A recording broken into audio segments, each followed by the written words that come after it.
We'll be talking about castles and capturing them in 3D. So please take out your phones, and I would like to ask the AV team to put the Slido up on the screen. And I have a fun question for you, because we are going to hear very shortly the presentation from Tomas Barnaš, the co-founder of 3Dice.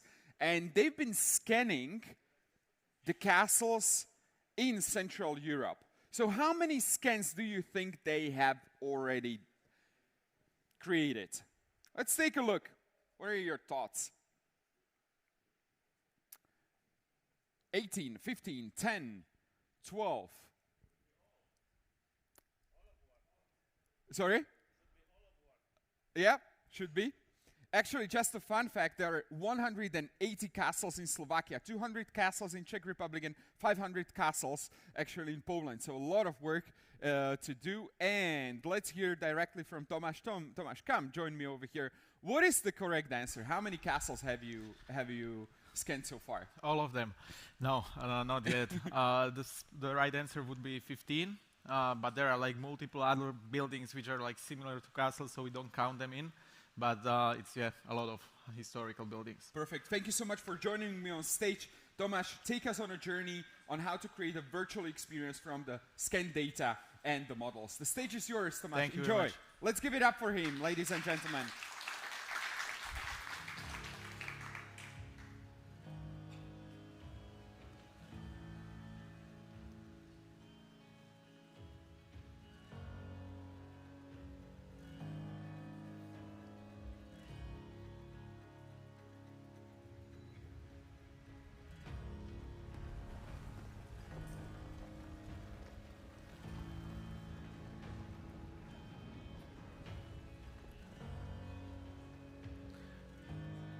So I always like to start with a little teasing video.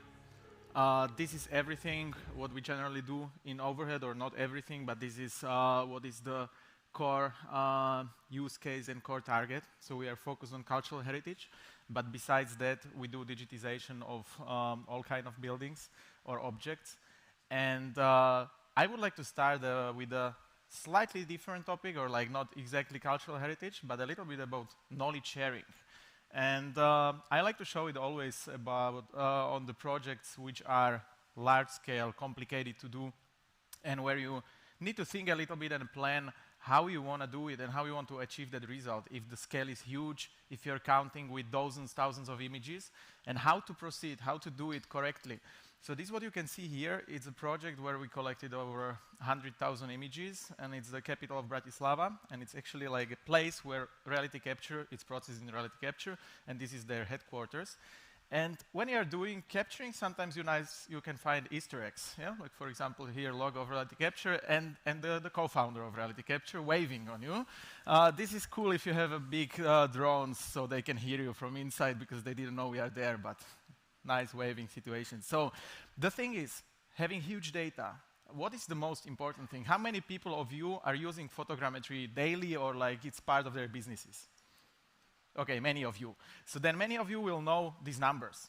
So generally we say like, keep the overlap good, around 80%, and keep the angles of the cameras, like following cameras, 30 degrees. It's clear, everybody knows that. But what is the biggest mistake? Whoever starts with photogrammetry does something with the drone, something from the ground, and one of the first rules is broken. Thanks to the technologies and development, we have Skydio, we have like new DJI softwares which are supporting us with getting the right data. But this is really the core of the things. Like, it sounds super simple, but if you don't follow these two rules, it's very hard to get the right data. Then we have also like other elements, and there was a great presentation yesterday from Barry about it, and that's about delighting. So I will not take too much time to speak about this, but what you can see is like a photo as a JPEG in the very direct light conditions. If you take a JPEG, the data are dead. You can't do anything with them. But the other picture is showing if you capture raw and then you extract the data out of them. What does it cost? So you can see here, that's exactly, I will show you two types of data which are exactly the same, like captured in the same time. So this is just captured in JPEG. You can see the geometry.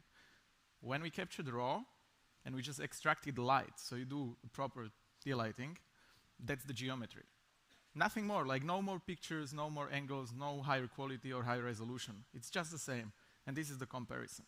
So for me, like two main messages, or three, 80% overlap, 30-degree angle of the cameras, and capture in RAW. It's more data, but really do it. That's worth it. If you follow all of this, you are able then to grab and collect data which are big, which are large scale, which you can bring to Unreal Engine and bring their lightings and everything. So this is about what you saw is like about 1 year of work. But what happened last year, we got the Gaussian splat. So we are flying once around the buildings, and this is the result. So thanks to technologies, we can say it's amazing how it's moving forward. And I wouldn't say that like support of AI would be taking our jobs. It's just helping us to create even better and larger experiences. And this is where it leads. Like you literally have few images, few fly-throughs, bringing light in, and you can get impressive outputs like this, bringing buildings in, and that's everything very fast, combining Gaussian splatting, Unreal Engine, some new buildings. So that's a little educational part, but I would like to get back to that what I started with, and that's cultural heritage, because we in Overhead, we are a member of SIPA, ICOMOS, ICOM, that's organization, worldwide organization, which are taking care about cultural heritage digitization, and that's where we try to be very supportive. So we go through all of these processes, capturing photos, doing laser scanning, and combining them. What I love about this is that during the process, you are getting also pieces of art out of that, just beautiful point clouds, especially if you use Nubigon. That's not a commercial, but like that's like a beauty of point clouds you can get out of them.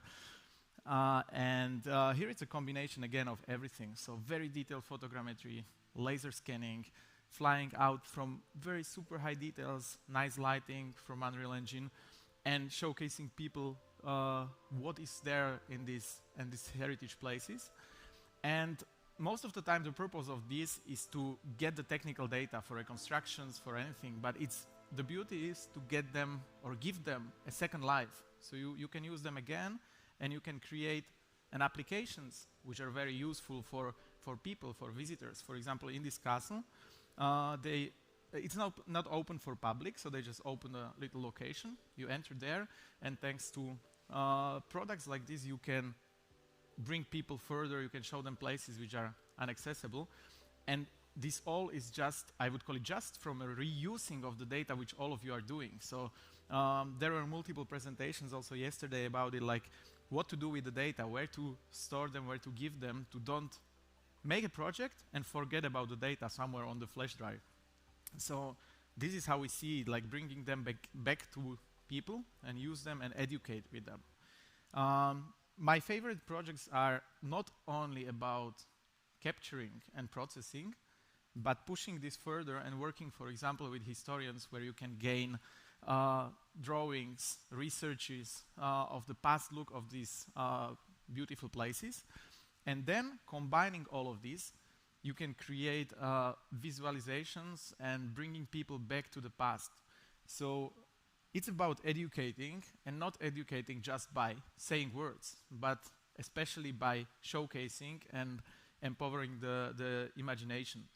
So here you can see nice like overlays and overlaps of the scanned current stage and the past stage, bringing in materials and all of nice structures that people and visitors can imagine how it really looked in the past. And those kind of data you can display in various ways. So this is still just an input, but what is outcome of that? Outcome can be anything you have in mind, augmented reality, virtual reality, or any kind of like applications. But important is we are now able to bring this to people, to audience, and overlay it with the realistic stuff on the places itself, or bringing it into virtual reality, where again great benefits are combinations of scans and Gaussian splats. So all what you see around is Gaussian splat. If we would like to capture this in photogrammetry, you would have to fly a huge area and you will have like enormous data. Nowadays, you make the the core thing which you want to showcase is more detailed, and everything else is from Gaussian splatting combined into one experience. And visually it looks always great, because if you capture from the building out, then you are actually creating a nice background. For example, here you can still see that it's a little blurry, but even in reality, or if you take a picture, you have a sharp foreground and then more blurred background. Yesterday there was a point that someone would like to see Petra. Many people were scanning Petra. We had luck just to be there for scouting and preparing some project which we will be able to show maybe end of this year. So not more about this, but we have other showcases which we can use. And speaking about history and combining with also natural heritage, so not only cultural heritage, but nature. This is what you see here are 133 fossil trees found here in Czech Republic. We have done this for a company, Czech company, Subfossil Oak, which is now a platinum partner of Expo in Osaka. And what you see are the trees which were transported there and which are part of the exposition in there. Amazing on this project was that the trees are over 6,000 years old, and that what you see here is photogrammetry with laser scanning. They wanted to digitize them before they transport. The trees are easy to break and they are very valuable. So we have all very high quality details which can be used for these presentations or just preserving them in case something happens. So really enjoy this beautiful project. You can see all of these details which can be captured also in smaller scale compared to what I was showing. So the project is called Forest of Civilizations, in case you want to check it online. And we were also playing a little bit again with Unreal Engine, because what we like to do is not just to show how the data look today, but how they can look in different scenarios. So for example, this was like simulating ice age and bringing a little bit of snow inside and giving other emotions into that. Speaking about snow, the technologies can be used also in the mountains. Even though the photogrammetry itself is not made for reflective surfaces, white surfaces, but still even snowy mountains or rocks can be done nicely. And again, like a kind of a research project from our side, I would like to share, is once you have a nice scan, you can 3D print it. Everybody knows that. And we started to tackle with scanning, printing, and projections. So that what you see is real-time Unreal Engine projection of a day cycle on the 3D print directly. So slightly bad video, you can't see it very well, but you can see how the light is changing, and this is also a great approach. You can create like 3D prints in one color and then map on them anything. So kind of a video mapping which you could see on the buildings, but here we have it on the 3D prints. Speaking about mountains, we can go also down below the water. And that was also one of very nice projects which we done with divers from Ocean Discovery in Sweden. The divers they discovered this wreck in year 2000, and over 10 years they were diving down to 70 meters below the sea level. They were capturing the boat to be able to reconstruct it. And what came out of the reconstruction? 3D print in scale, painted, colored, and then again reconstruction work together with historians, gaining all the data, informations about this past look of the ship, and combining it with the scan, which was also referenced in scale, allow us to create such a replica, which is very detailed. It took us around 2 years, this project, not only working on it, but also during the discussions with historians and getting really the proper data. And once you have the data, you can just bring them to life. And one thing is making a video, the other thing is to make an interactive applications where you can play with it, you can still engage people and try to leave them or let them the possibility to choose what they want to see. So here you can choose the perspective, you can choose the view, you can see the movie, everybody can see the movie from own perspective. So like the unique possibilities. Going further, as I said, like the possibilities are endless. We came up with an idea that it's nice, you can see it on the screen, but how about being more engaged? Virtual reality is not always the best solution for museums or for places which are crowded.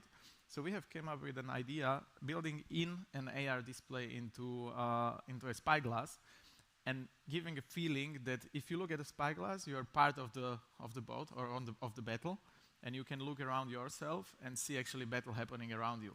So again, like more engaging, bringing you into the historical content and make you more immersed into that what is happening. But all of this is, yes, about the projects, but I was also mentioning yesterday that my target, since we started with the company, was sharing knowledge, educating people, and creating more interest about the cultural heritage digitization, and that led to create like multiple workshops, which we had like with Scan3D, with RealityCapture, Faro at that time, other companies, and we were visiting nice places, and it was something similar like Pete was showing with Alcatraz, but with, I would say, like less known places. So getting a group together, making these fun projects where nobody really pays you, but you can collect the money at least to create this with a nice group of people. And what happens then? Then you invite these people coming here. Who of you missed it yesterday? So I just wanted to bring it up here. And that's just amazing, like meeting all of you and then standing here and having everybody on in the audience and watching this. So thank you for being here, for allowing us also to create this. I just switched it from overhead work to this, but thanks to all of you, and I hope you're enjoying it. Let's give it up for Tomas. Tomas, thank you so much for bringing us all over here, and another great example of a collaboration amongst the community over here. A couple of questions, a quick one. So you were talking about Gaussian splatting. So what is a good sales argument for a digital twin made with the Gaussians? It's the easy way to produce it. So I wouldn't say that you need to sell it as the only thing, but as I was showing, for us it's always great to have it and create something additional. Then normally you would have to ask double or triple higher price to get all of this into data looking good, and now with Gaussian splatting you can do an upsell with low effort. Mm-hmm. One more question. What is the name of the project sail experience? Do you mean the underwater? The underwater boat? The shipwreck? Yeah, the ship is called Mars Makalosh. It's in Sweden. Yeah, and the museum is Västerviks Museum. It's like a city located, hard to say, like on the coast, but like middle of Sweden. Mm-hmm.